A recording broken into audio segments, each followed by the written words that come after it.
후에 이게 무슨 똥냄새야? 토할 것 같다. 한 입도 먹을 수 없다. 냄새부터 색감까지 화장실을 떠올리게 한다. 한국의 한 음식에 대한 외국인의 평가입니다. 그런데 옆에서 그 말을 듣고 있던 한 미국인이 벌컥 화를 내며 냅다. 그럼 이리죠. 라고 호통을 치더니 벌떡 일어나 된장찌개에 고춧가루까지 팍팍 뿌려가며 밥을 비비기 시작하는데요. 맛있기만 하구만 멍청이 라고 외치는 이 외국인 여성분. 말과 행동은 아무리 봐도 한국인 같은데 외모는 분명 틀림없는 외국인입니다. 언뜻 보아도 나이도 지긋해 보이는 이 미국인 여성분은 어쩌다 이렇게 호탕한 한국 음식 러버가 되신 걸까요? 서프라이즈에서나 볼 법한 이 광경. 지금부터 사연을 소개해드리겠습니다. 안녕하세요. 저는 미국인 맥베스입니다. 저는 전형적인 미국의 중산층 가정의 가정주부이지요. 평범한 남성과 결혼해 평범한 아들을 낳고 평범한 가정을 꾸리며 살아온 저는 언제나 별달리 놀라울 만한 일도 없는 일상을 보내곤 했었어요. 모든 것이 시작된 그날도 그렇게 다른 날과 다름없이 미트볼과 함께하는 평온한 저녁 식사를 하고 있었습니다. 모처럼 손수 저녁 식사를 준비하고 와인을 땄는데 갑자기 창문 밖으로 거센 비가 내리더군요. 밖에 빨래를 걷었던가 하고 생각을 하고 있는데 갑자기 쾅 하면서 천둥번개가 치는 겁니다. 깜짝 놀란 저는 후다닥 창문을 닫았어요. 그리곤 한숨을 돌리며 뒤를 도는데 그때 제 아들이 그러더군요. 한국의 날씨는 이렇게 변덕스럽지 않대 라고 말이죠. 처음에는 무슨 소리를 하는 건가 싶었어요. 한국이라니? TV에서나 들어보던 이름이었죠. 예를 들면 어떤 어려 보이는 앳된 얼굴의 가수라던가 천재적인 재능을 타고났다는 프로게이머라던가 뭐 그런 자잘한 뉴스들로 말이에요. 물론 그 중에서 저는 관심 있던 분야가 없었기 때문에 제대로 무언가를 알던 것도 아니었어요. 그런데 갑자기 한국이라니? 갑자기 뜬구름 잡는 녀석이로군 하고 생각을 하고 넘어가려는데 어라 뭔가 이상하더군요. 아들의 눈빛이 뭔가 이상했어요. 엄마들은 알거든요. 아들이 뭔가 이상한 생각을 한다는 것을 말이죠. 그래서 저는 아들을 빤히 바라보며 말했어요.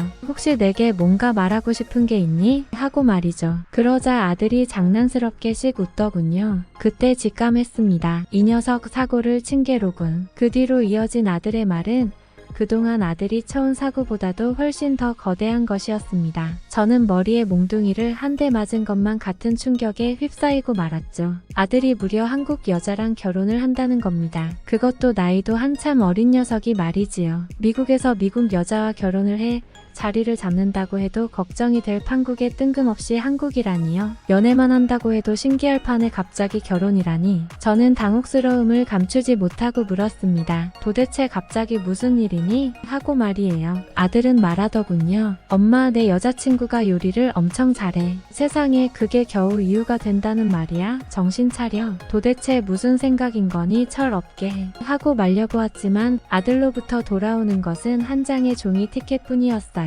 바로 한국으로 향하는 티켓이었죠. 그로부터 몇 달 후 결국 저는 한국으로 향하는 비행기를 타게 되었습니다. 그 얼떨떨한 기분이란 한국 사람들은 원래 그렇게 추진력이 강한가요? 저를 꼭 웃게 만들 수 있다는 예비 며느리의 호언장담에 저는 콧방귀를 뀌며 며느리의 집을 향해 가고 있었습니다. 한편으로는 도대체 무슨 자신감인가 싶기도 하였지요. 저 또한 주부로 살아왔기 때문에 요리를 잘한다는 것 정도는 별로 놀라울 만한 강점도 아니었어요. 이왕 이미 결혼하게 된 거 제가 어떻게 할 수 있는 것이야 없었겠지만서도 한편으로는 내심 아들이 미국에서 결혼하고 자리를 잡기를 끊임없이 바라고 있었던 것 같습니다. 그리고 한참을 날아 도착한 한국. 오랜 시간 이어진 비행 때문이었는지 너무도 피곤하더군요. 택시를 잡을 생각에 한숨이 나오고 있었는데 신기하게도 이미 우리를 기다리는 택시가 있다고 아들이 말하는 겁니다. 어떻게 알고 우리를 기다리지? 했는데 며느리가 어플을 통해 미리 택시를 예약해 저희를 픽업하도록 준비를 했다고 했습니다. 생각보다 시스템이 잘 발달되어 있다는 사실에 내심 놀랐지만 그런 기척을 하지 않으며 우선은 저는 목적지를 향해 달려갔습니다. 도착한 첫날은 시간이 늦기도 하고 너무도 피곤했던 터라 간단히 어니언 수프를 한 그릇 먹고 잠자리에 들었습니다. 처음으로 만난 예비 며느리는 환한 웃음에 밝은 목소리가 매력적인 아이였어요. 그래, 인상이 좋아서 다행이다 싶었지요. 어쩌면 우리는 잘 맞을지도 몰라 하는 생각이 들었어요. 이렇게 된 거 친하게 지내면 더 좋은 거니까. 그렇게 저는 처음 만난 한국의 온돌방에서 따뜻하고 편안한 밤을 보내게 되었습니다. 하지만 저의 달콤한 예상은 다음날 아침 바로 보기 좋게 빗나가고 말았어요. 코를 찌르는 고약한 냄새에 잠이 깨고야 말았던 것인데요. 마치 화장실 냄새 같기도 하고 하수구 냄새 같기도 한 것이 도대체 이게 무슨 냄새인가 하며 깜짝 놀라 일어난 저는 잠결에 얼른 방 밖으로 나가보았습니다. 그런데 놀랍게도 이게 바로 음식 냄새라는 게 아니겠어요? 제가 일어나기를 기다리며 예비 며느리와 아들이 아침 일찍부터 일어나 식사 준비를 했다더군요. 세상에 아무리 음식과 문화의 차이가 있다고야 하지만 어떻게 손님에게 그런 냄새가 나는 음식을 대접할 수가 있다는 말인지 저는 불쾌한 냄새에 화가 나서는 식사를 포기해야 하나 진지하게 고민하기 시작했습니다. 세수를 하면서도 속이 안 좋아서 식사를 못하겠다고 말을 할까 하는 생각을 했지만 아침 일찍부터 준비했다는 두 사람의 얼굴을 보고 결국엔 어쩔 수 없이 식탁에 앉아야만 했습니다. 자리에 앉은 제게 예비 며느리는 음식 소개를 해주기 시작했어요. 잡채, 김치전, 불고기, 묵사발, 그리고 마지막으로 가장 충격적으로 생긴 수프가 바로 된장찌개라더군요. 하나같이 이상하게 생긴 데다가 색깔은 거무죽죽, 묵사발은 잘린 손가락처럼 생겼고 된장찌개에서는 꾸리꾸리한 냄새가 올라오고 있었습니다. 도저히 입을 못 대겠다고 솔직하게 말을 했어요. 하지만 며느리가 그러더군요. 한국 음식은 발효 음식이 많아서 겉보기에는 다가가기 어려울 수 있고 냄새도 구릿한 냄새가 난다고 느낄 수 있지만 사실 한 입 먹어보면 미국에서 먹는 음식과 크게 다를 바도 없으며 심지어는 중독성이 강해 외국인들도 잊지 못하고 다시 찾는 맛이라고 표현한다고들 하더군요. 그래, 너야 당연히 그렇게 말하겠지 하고 생각하며 저는 한숨을 쉬었습니다. 하지만 별 수 있나요? 그렇게 기대하는 눈빛으로 저를 보고 있는데 먹어야지요. 저는 결국 어쩔 수 없이 숟가락과 포크를 들고 하나씩 음식을 맛보기 시작했습니다. 제일 먼저 불고기를 먹었어요. 달큰한 고기볶음이라 크게 무리가 없었지요. 다행히 맛이 좋았습니다. 그 다음에는 잡채를 먹었어요. 보기엔 중국 음식인지 일본 음식인지 아무튼 어디선가 본 듯 하지만서도 낯선 음식이었는데 막상 맛을 보니 훌륭하더군요. 짭조름하고 달콤한 맛에 저는 고개를 끄덕였습니다. 그리고 나선 김치전을 먹어보라고 하더군요. 말로만 듣던 김치라니 맵거나 이상한 맛이 날까 걱정했는데 다행히도 이 또한 무리가 없었습니다. 맵지 않게 고춧가루를 씻어서 만들었다고 하더군요. 바삭하니 맛이 괜찮아서 저는 어느 정도 한결 경계를 내려놓게 되었습니다. 그 다음에는 묵사발이었어요. 묵사발 먹는 외국인 보신 적 있나요? 아마 TV에서도 별로 못 보셨을 거예요. 제가 다른 건 그나마 좀 들어봤는데 묵이라는 건 정말 처음 봤거든요. 심지어 차갑게 먹는 음식이라 상당히 당황스러웠습니다. 며느리의 말에 따라 먹어보았는데 생각보다는 괜찮았어요. 솔직히 미국인 입맛에서 묵사발이 엄청 훌륭한 맛은 아니었습니다. 식감도 물컹하고 맛도 독특했으니까요. 시도해볼 만은 했으나 앞에 먹어본 음식만큼 좋진 않았습니다. 여기까지 먹었으니 이제 마지막으로 된장찌개에 도전해볼 차례였어요. 이걸 사람이 먹으라고 만든 걸까? 싶었지만 결국 어쩔 수 없이 숟가락을 들게 되었습니다. 그렇게 한 숟갈 떠 먹어본 순간 어라? 그래서 또 한 숟갈을 먹어보았습니다. 어라? 하는 생각이 들더군요.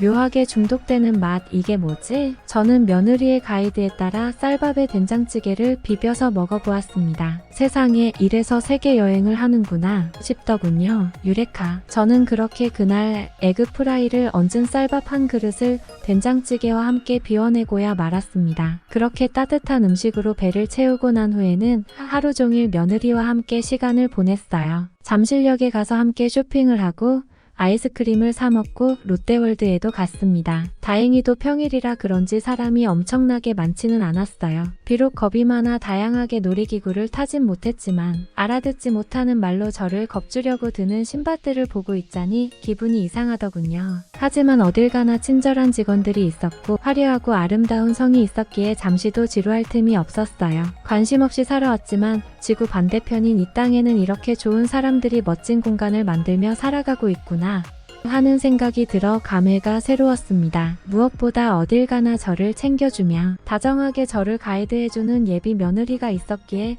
즐거운 시간을 보낼 수 있었어요. 짧지만 꽉 찼었던 한국에서의 여행. 그 시간 동안 제가 한국에서 느낀 한국 문화에 대한 총평은 이렇습니다. 한국 다정하고 착한 사람들이 가득한 나라. 한국에는 정이라는 말이 있다고 하더군요. 정은 좋아하는 마음, 가깝게 느끼는 마음을 뜻하는 말이라고 합니다. 한국인들은 기본적으로 인간에 대한 정이라는 것이 있는 것 같아요. 그래서 이방인도 이방인으로 느끼지 않게 해주고 낯선 사람도 서스럼 없이 이 땅에 녹아들 수 있게끔 만들어주죠. 여지껏 예비 며느리라 표현했지만 이제는 사실 어엿한 한 가족이 된 우리 며느리에게 저는 감사함을 느낍니다. 이 아름다운 나라를 알려주고 따스한 문화를 경험하게 해준 것에 대해서 말입니다. 언젠가 또 된장찌개를 향해 얼굴을 찌푸리거나 코를 막는 외국인이 있다면 저는 언제든지 밥그릇을 뺏어들고 소리칠 거예요. 이 한 그릇이 바로 정이야 이 멍청아 하고 말이지요. 저는 한국인 며느리를 둔 제가 자랑스럽고 그런 며느리를 선택한 제 아들이 자랑스럽습니다. 그리고 무엇보다